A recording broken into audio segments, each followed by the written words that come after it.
大家好，我今天又出来溜车了。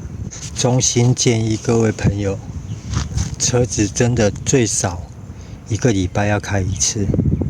像我这一次，我大概拖了好像3个礼拜吧，3个礼拜没有开车。然后刚发动起来，整个车怪怪的。然后等电脑学习完、适应好以后，又都正常了。然后就觉得好像它都是在学习的过程中，它会一直去侦测啊，譬如说怠速会忽高忽低啊，然后排黑啊，有点类似刹卡点火不良的感觉。然后刚刚绕了一圈，稍微油门踩深一点，让它跑一跑，状况就都好了。前几片我有聊到我的进站后避震器坏了一根，那我突然想到，我好像从来没有跟各位聊过避震器这种东西。那今天就来跟各位聊一下避震器。基本上避震器现在就是原厂型跟改装型嘛，就这2种。然后改装型又分了软硬可调、筒身可调，像这些东西就是避震器的形式。那像其实摩托车跟汽车的避震器是差不多的啦。那这一组我是去找来，本来想要装进站车上的，所以今天就先以这支避震器来跟各位聊预载。除了那些旋钮可以调整它的阻尼以外，那个是在调阻尼，什么升侧啊、压侧那个是属于它的伸展性，是靠调整它的油压它那个高速低速阀门它作动的时间。那高低可调的话，多半都是筒身。像这次我还没有拆过，我不确定。所谓的筒身可调，就是你们仔细看，像弹簧这边，它会有一个调整的机构。这个就这一节，这个就是在调预载的。然后筒身，所谓的筒身就是它的这个座，像汽车也是，汽车它下面的这个座，如果也有一个调整的这个机构的话，多半这个也能调。什么是预载呢？应该有跑过保养厂看师傅拆原厂避震器的人应该都知道，他在拆避震器的时候都会很小心，因为他那个避震上座拆掉的时候，它会弹。原厂避震器它会弹很大力，那个弹力就是因为它预先设置好了它的预载。那以最浅显易懂方式来讲好了，预载就是我举个例子，我现在如果把这2个调整的放到最松，让弹簧可以很自由的在上面上下晃动，这个是零预载。然后我们在调预载的时候，就是多半都是先把这个调整的机构锁，让它轻轻的就锁住弹簧，让弹簧不会上下移动，然后装到车上去。有的人你比较有经验的话，大概车重多少配多少的弹簧，你预载要锁多少进去，他们可能就比较有经验。如果以摩托车为例的话，就是先把这个调整的螺母调整到轻轻的压住弹簧，让弹簧不会上下作动，不会移动的时候，然后装到车上去。然后当你让2个轮子都着地，然后你坐上去，其实预载这种东西，有的人他调整是调空车，它是调空车预载，然后有的人是调有负载基本负载的预载。那像摩托车的话，多半都是调1个人的预载，就是驾驶者。我先举个例子啊，你们想象一下，当避震器我开始要调预载的时候，我刚刚是不是讲把这2个螺帽锁到顶住弹簧，让弹簧不会上下移动的时候，装到车上去，然后让车子2轮着地以后，像这个馒头，有的人是靠这种馒头在调整啊，像这个馒头都可以移动。你把这个馒头升到最上面，然后当你坐下来的时候，因为弹簧它是没有负载的时候，它会先承受车身本身的重量，然后这个可能会下来一点点，会下移一点点，然后当你的人坐下来以后，它可能因为有额外的重量，它可能还会再下来一点点。那这个时候就是去量这个馒头跟那个筒身这个底座它的这个距离，然后去锁。譬如说这边量出来是5公分，这边就往下锁，懂我讲的意思吗？就大概就是锁5公分。这个时候就变成说，当你坐上车的时候，它的避震器这个弹簧就已经它的那个，因为弹簧越压越硬嘛，当我们往下调以后，就变成它的弹簧已经是准备承受你的车重跟你本身的重量。其实调负载有个好处啦，像如果你的车都没有调负载的话，你的车你的避震器是属于零负载的话，那就变成说你坐下去，你零负载在乘坐的时候，你坐下去，避震器其实你看它的行程，它这个现在是无受力状态，它的行程就这么长，从这个底座到这边，这个就是它的行程。当你都是零负载的时候，弹簧没有出力的时候，你坐下去，它可能就像我刚刚举例，就是里面那个筒身，它会下降5公分。那是不是变成说你可用的行程，你已经吃掉了可能1/3，你剩下的2/3，因为弹簧你没有去压迫它，它会变得比较软，所以你可能压到坑洞的时候，它会缩的比较进去。你零负载的话，会造成筒身的作动行程变短，然后你作动行程变短以后，你可能避震器的寿命会减短，因为很容易触底啦。预载的用意就是先让弹簧压缩到可以承受你看你是要调车重还是调连驾驶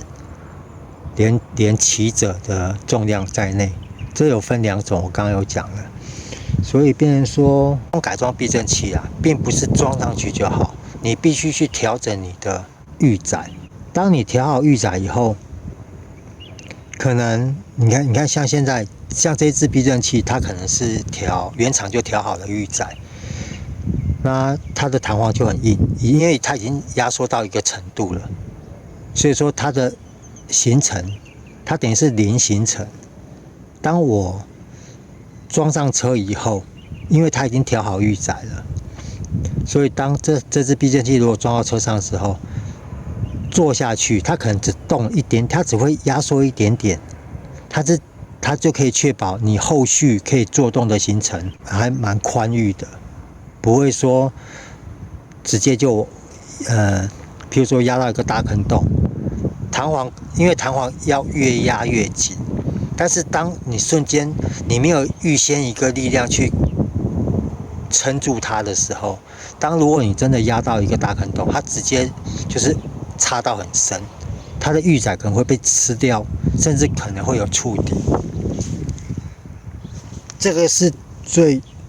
通俗的说法啦。所谓的预载就是先施加一个压力给避震器，让弹簧去承受。当然，如果你的弹簧选择的太软，你预载必须压到很大，那个弹簧的寿命很快就会完蛋，因为它会弹性疲乏。所以其实避震器的搭配是一门很大的学问啊。像你看一些比较高级的避震器，一组可能10几20万，都已经算蛮高档了。基本上，避震器它的重点就是里面的阀门作用速度。像这一支，它有外挂油品，然后它没有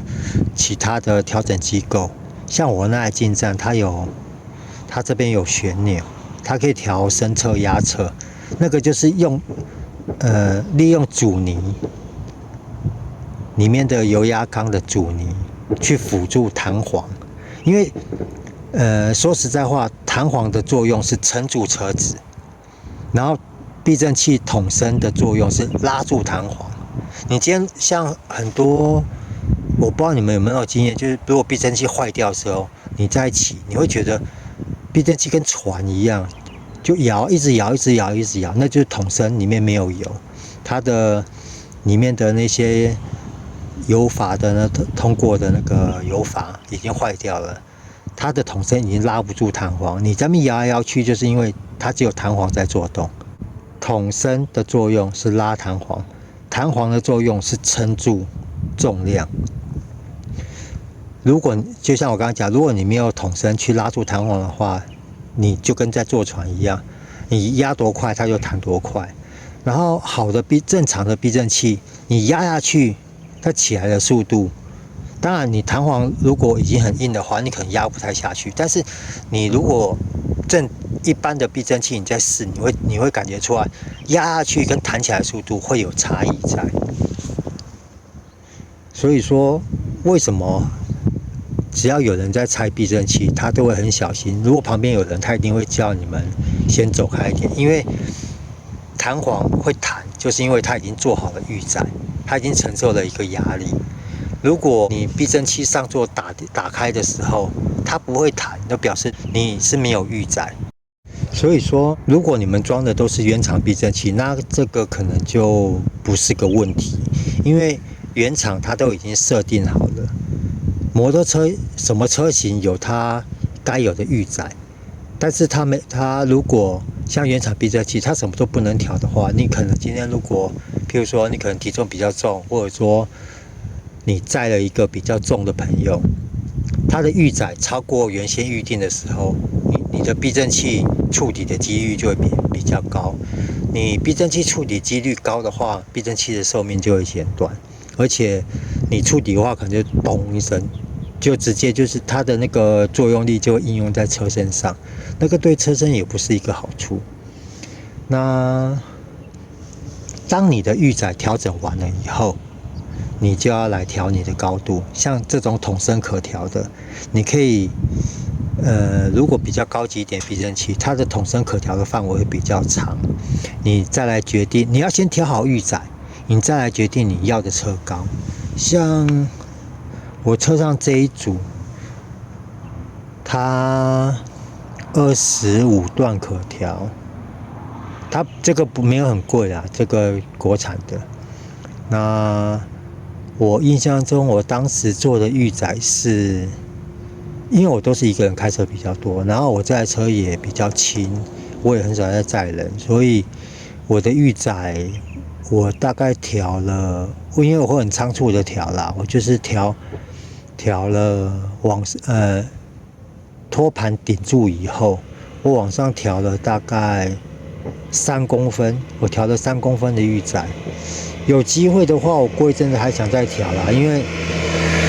我有发现我那时候的预载好像有点调太软，我的预载调太少，所以我现在变成是我要靠里面那个控制油量通过那个油阀，我变成我是靠它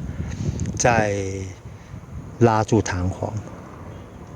有机会啦，要不然我现在真的可能短期间内不会调啦，而且我最近车也少开，所以这个问题我是很想调，但是汽车的话真的很麻烦，你要先把车撑起来，然后手动的，你要用手动千斤顶把车撑起来，然后一个一个的去调。如果是去轮胎店的话，请人家调会很快，它就中间给你撑起来，同时4轮着地，然后同时你就可以先把预载归零，预载归零以后，然后去测你的预载需要多少，再下去锁，这个就很快。这个可能1-2个小时就弄完了。如果自己全部纯手工下去弄的话，可能弄一整天可能弄不完，因为你要一个一个轮子下去调。哦，还有像如果你是那种软硬可那个有调整钮的话，就那种调整阻尼的那种调整钮的话，在调之前，我建议就是先全部都放到零，全部都归零，托盘归零，这个锁的这个托盘就是预载归零以后，所有的调整钮也都跟着归零。然后当你的预载调好以后，跟筒身高低都调整好以后，再下去开，你再去决定你的身侧跟压侧你要调多少。这样讲懂我的意思吗？我这样讲是最简单、最明了的说法。那基本上避震器的预载大概就是这样子。那实际操作的话，可能这个要靠专业，而且每台车的重量跟每台车的使用状况，跟每个人想要调的车的高低都不一样。但是预载这个东西的原理就是这样子。我今天讲的就是预载，为什么要有预载？然后预载这个东西会因为你的车辆、你的驾驶喜好、你的车型、你喜欢的高度、车身高度，这都有区别在。但是原理就是这样子。所以啦，如果摩托车的好解决啦，如果这一组我装得上我的车的话，我到时候可能直接拍一片，以调摩托车的预载下去跟各位讲，可能这样子会比较精确一点啊。好啦，那今天这个避震器的预载就到这边了，谢谢各位，拜拜。